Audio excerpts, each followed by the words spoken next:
Guys, A Quiet Place, not part 1, but part 2. Shh, we gotta be quiet. Is it good? Is it bad? Should you go? Should you not go? We're gonna find that out today. Yo, what's going on, Movie Nation? It's Just Jess here. Hope you're having a good day. And today, yes, Quiet Place, not part 1, part 2. Guys, I am located in the northwest suburbs of Chicago. Today, we are going to go at AMC Niles 12 at 1 o'clock in Imax. That's right, guys, in Imax. You see this video? I'm actually recording right in front of the theater. Quiet Place part 2. Is it good? Is it bad? Should you go? Should you not go? Stick around till the end of this video because we are going to review it. Hello, if we're just tuning in for the first time, hello, my name is Jess. My YouTube channel, it's Just Jess. Here we do movie reviews. We go to the movies with you guys, giving you the biggest and best reviews. Please hit that like button. Please hit that subscribe button. It would help me out a lot so I can have YouTube as a full-time career future. All right, guys, we made it to the theaters. It's a beautiful day here in Chicago, so it's 1 o'clock showtime. Theaters, let's go. First, let's go. Here we go. Guys, we're at the theaters. Let's go.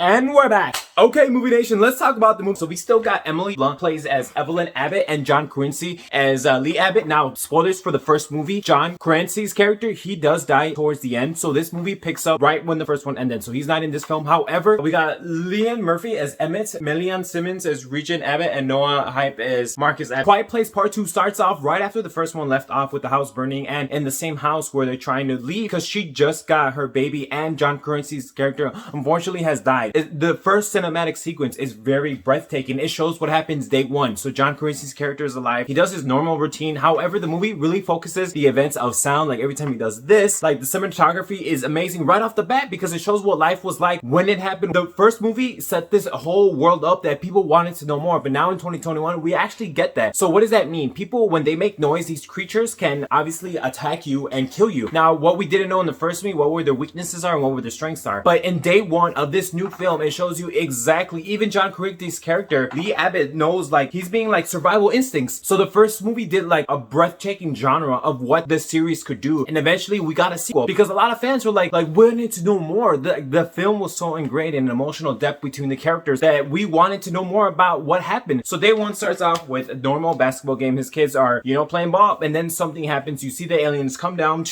And it's such a breathtaking experience because I was glued to my seat. I was like, oh my gosh, I cannot believe the first sequence of the movie was awesome. So after the initial day one scene, the movie splits obviously to Quiet Place 1, which is that whole movie, and then fast forward 495 days. Emily Blunt's character and Millian and Noah have to leave their location in order to find more shelter, goods, goodies, and supplies. And right there, they meet Leanne Murphy's character, which is Emmett, which is weird because in the day one, from the beginning scene, he's actually one of their neighbors that protected them from the monsters, let's quote unquote. All right, so let's talk about the good stuff, sir. So the good stuff first. So the prequel, the first and backstory, we see everything, how these monsters came alive, more information about them, and we don't get why they came, but we know how they came and what form they did. And we know more backstory of what happened earlier days because it's crazy how to think that this one town or the whole world got obliterated because of what happened in A Quiet Place Part 1, and Part 2 picks up right where the man took right off. We talked about the great opening scene, which should not be missed, guys, trust me. So after they encounter Emmett, Regan decides to leave because she wants to contact this radio that they play using their microphone,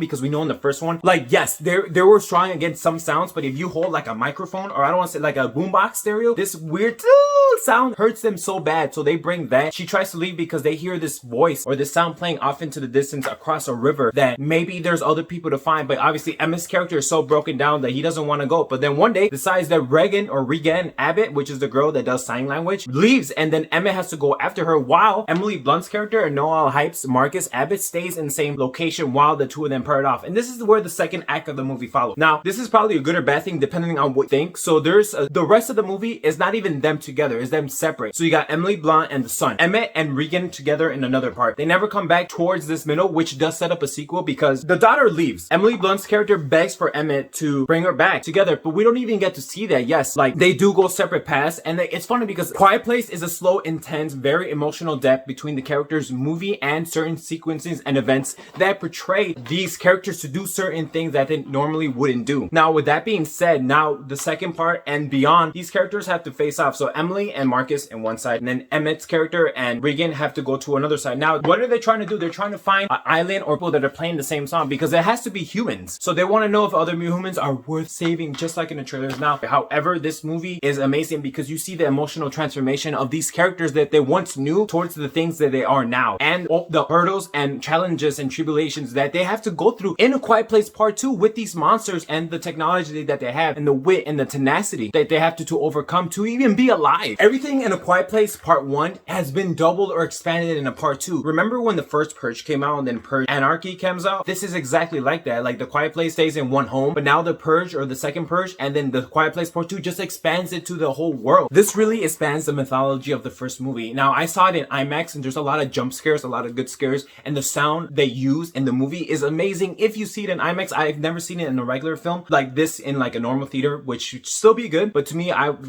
love this movie because it just expanded on what we already wanted previously. I didn't know Emmett was going to be such a big deal that he was in the movie. Honestly, guys, if you like The Quiet Place Part 1, definitely don't miss Quiet Place Part 2. It's very an emotional, breathtaking experience. Other than the first one, because the first one just had emotional weight to it between the characters and the world, and now that has been expanded on. Honestly, guys, Quiet Place Part 2, I'm going to say this is an amazing movie. If you've been following me for a while, you know that I usually give scores, but now I'm going to just say it's an amazing movie. That's going to be everything it for me today. Hope you have a great day. Let me know if you ever need it. And if you haven't already, please subscribe and hit that like button. It really helps me out, and I can have YouTube as a full-time career in the future. Alright, guys.